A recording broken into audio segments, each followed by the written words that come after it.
Hello, I'm Kevin Church, and this month for December 2023, our MUFIC songwriter is Riley Hills. Hey, Riley, how you doing? All right, Kevin, how about you? Good. It's great to see you again. Yeah.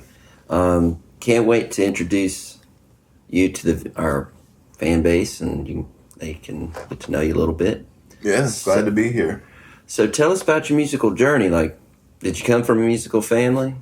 I sure did. My dad played guitar. He played just about a little bit of everything, but mostly country standards such as, Merle Haggard, Conway Twitty, Hank Jr. And I guess he kind of gave that kind of side of music to me when I first picked up the guitar. It was around when COVID hit. I guess, it's perfect time to pick it up, got nothing to do, just hanging around the house. And he showed me, I guess, 3 chords, the GCD chords, and I just took off with it, playing all the same stuff he was showing and listening to me, either in his truck, on the CD player, or wherever. But he showed me all the good country, none of the country stuff that's out today. No offense to today's country, No bro country, huh? No bro country, old classic country. In case your dad traditional like bro country at all. No. So tell me about what were you doing prior to music? Like prior to playing guitar, what were you doing? I was playing football.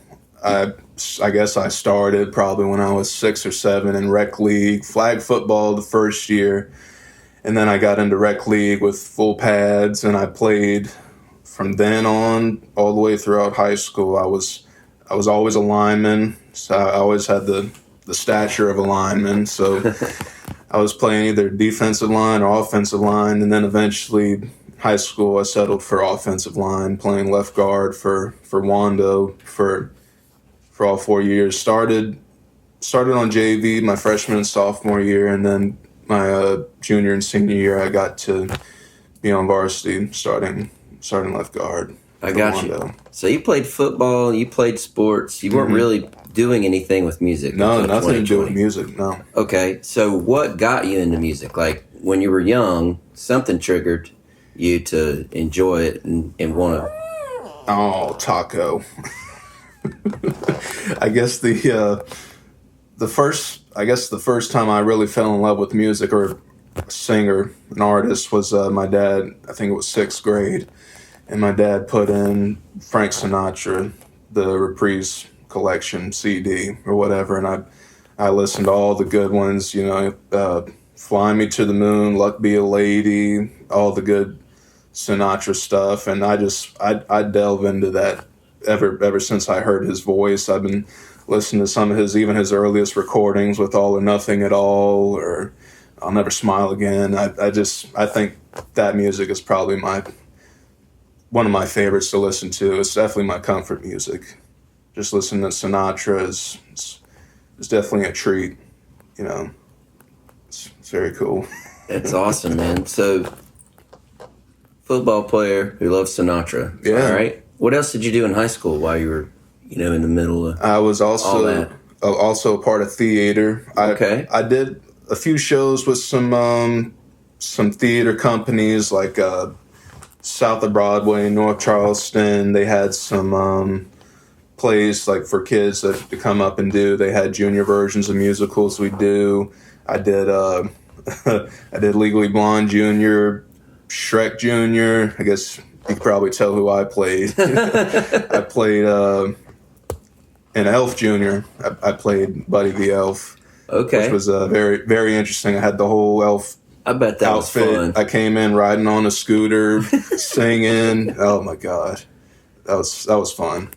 That was a blast, and I was always keeping up with theater as I was playing football. Doing little productions and stuff like that. But I guess I kind of got a little bit more serious about it in high school when I was taking theater classes and doing productions like at the end of the semester, like little class productions, stuff like that. And I eventually auditioned for the winter musical. It was Legally Blonde, the musical of all musicals. I had some prior experience with that with the junior version, and I got the lead male part. And this was after playing football. I had about 2 or 3 no, 3 knee injuries. And Oh, after that, I said, as much as I love football, I can't stand the injuries. And having to go to therapy about six months out of the year every year is it's rough. It's definitely rough on your mind. But I said, you know what?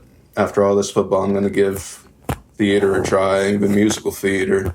okay. And that's when I auditioned for theater programs and musical theater programs around South Carolina and abroad. And I eventually settled on Coastal Carolina. I auditioned for the musical theater program there.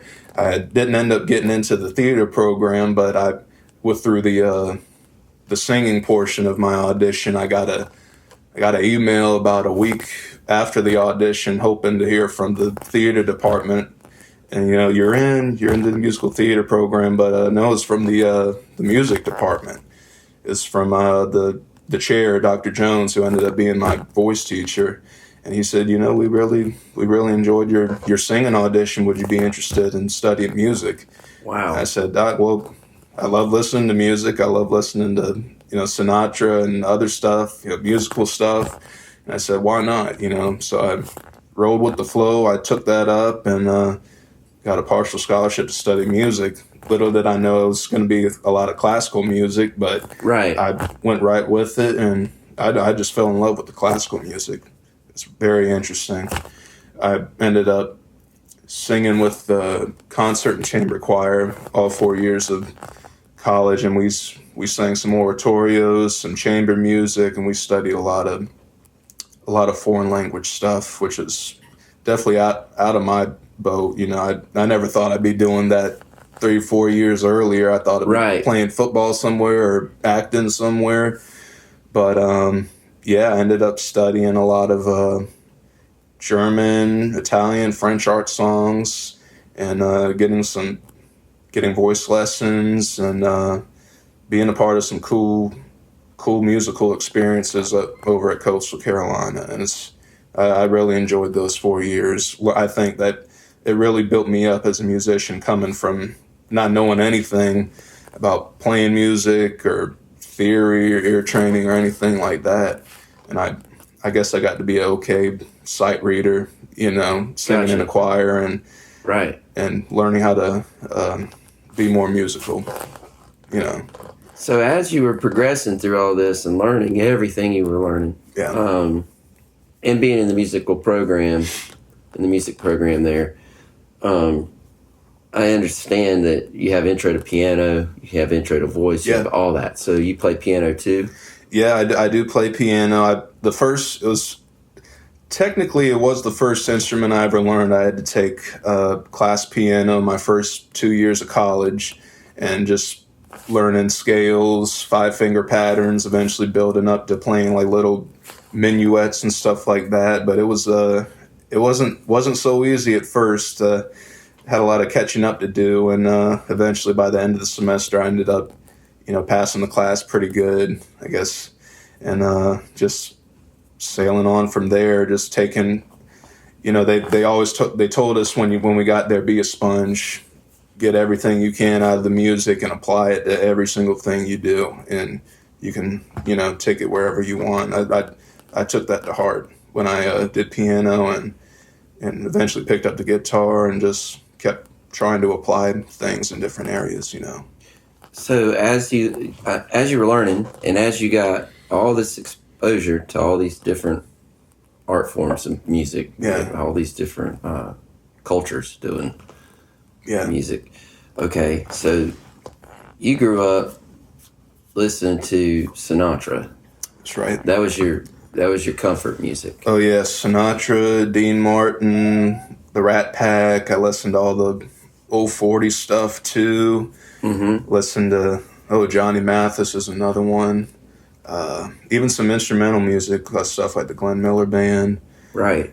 and Tommy Dorsey Band, stuff like that. And I think that just hooked me. When I first listened to it, I was like, this is the best. But, That's so cool. So yeah. so all that music there, the music you were exposed to in college, then your dad's countryside that you grew up listening to, all that exposure, then it bled into like all came together, and now you're starting to write. So when did you write when did you start writing songs? I probably started a year after I picked up the guitar. That the year after COVID hit, I picked it up, and I tried to. At first, I was trying to imitate, other country singers and stuff I was listening to, just to, I want to write a song. I'm going to try to make it complete, and I just took a old, 3/4 country strum, and I guess I invented my first couple of songs with the same kind of pattern, same chord progression. And it wasn't so easy to find the words at first, but once you write something down, it's like, oh, that's not it.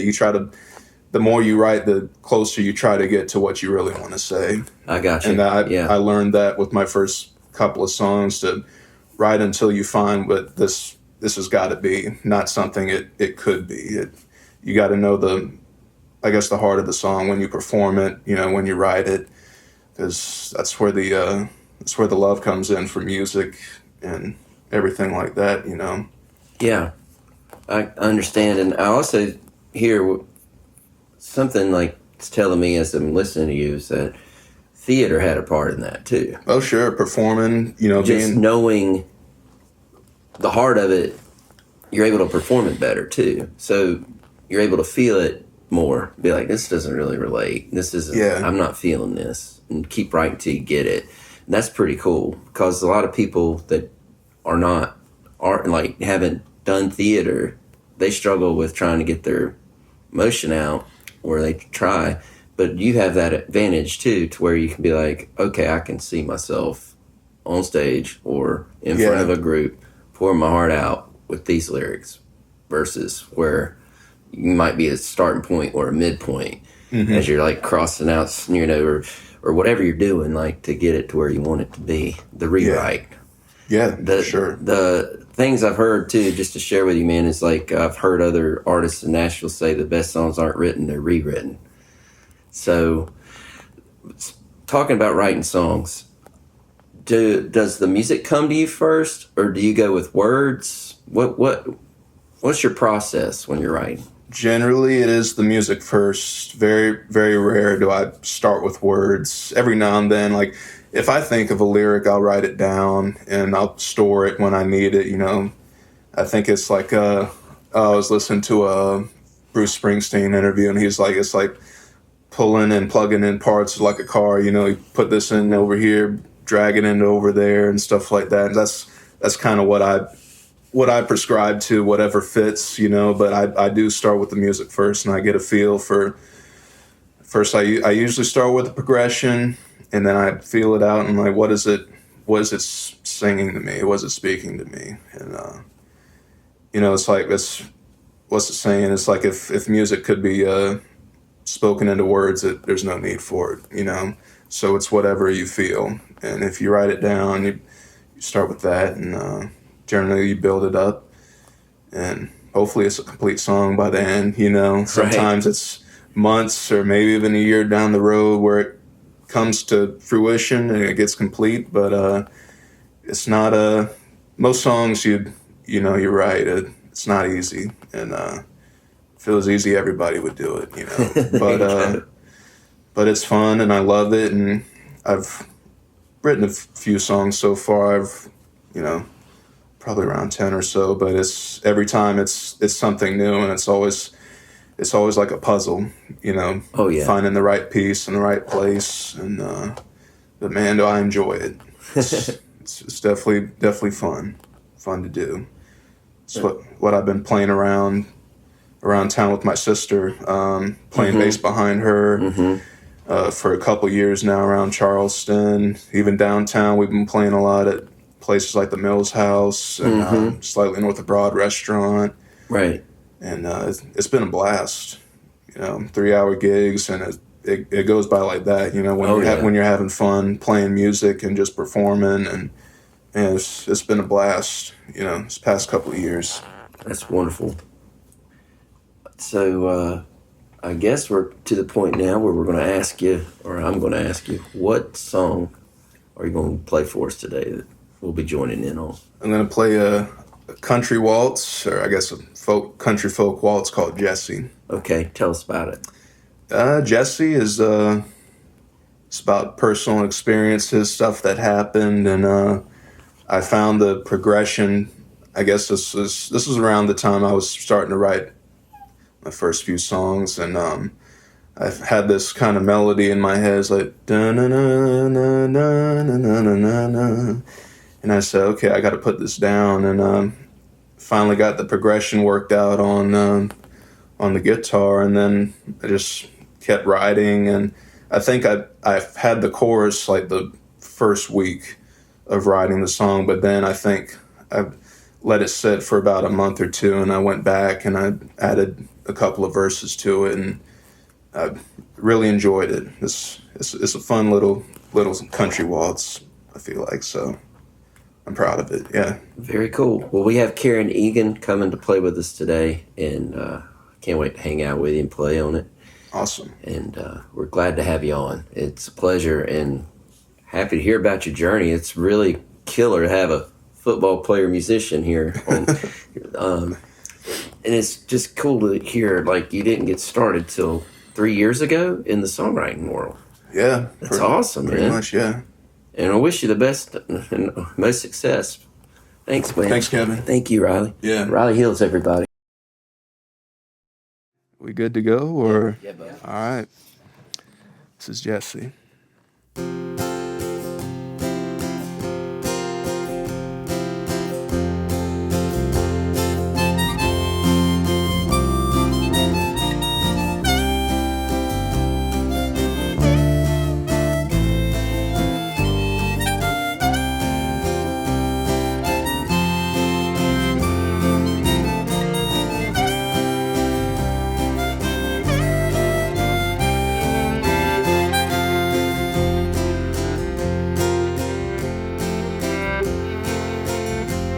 Can I put my arms around you, Jesse, and tell you all my dreams for you and me? Can I put my arms around you, Jesse, and tell you how much you mean to me?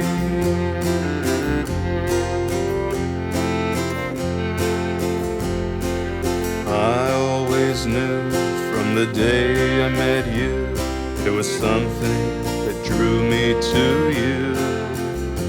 Was it the curls in your hair, or the clothes you would wear, that would lure me in the presence of your glare? No, the truth is you were always there for me when I was down and you were free. Without you I feel all alone. I just needed you to know. Can I put my arms around you, Jesse, and tell you all my dreams for you and me? Can I put my arms around you, Jesse, and tell you how much you mean to me?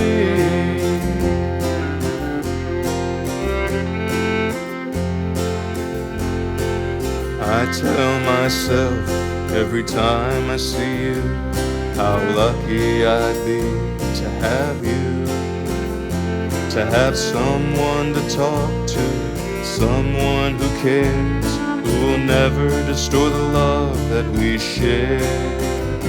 But Lord knows there's not a day that goes by where you are not on my mind. And without you I feel all alone. I just needed you to know. Can I put my arms around you, Jesse, and tell you all my dreams for you and me? Can I put my arms around you, Jesse, and tell you how much you mean to me? Tell you how much you mean to me.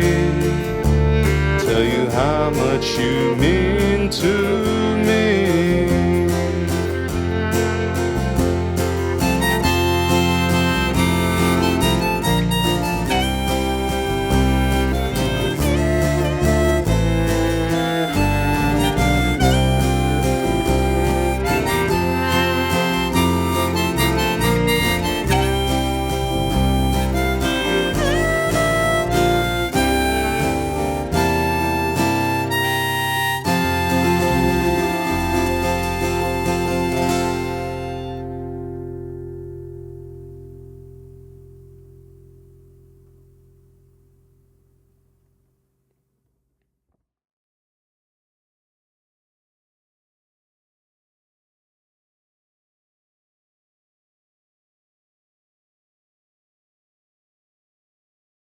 MUFIC sets you free.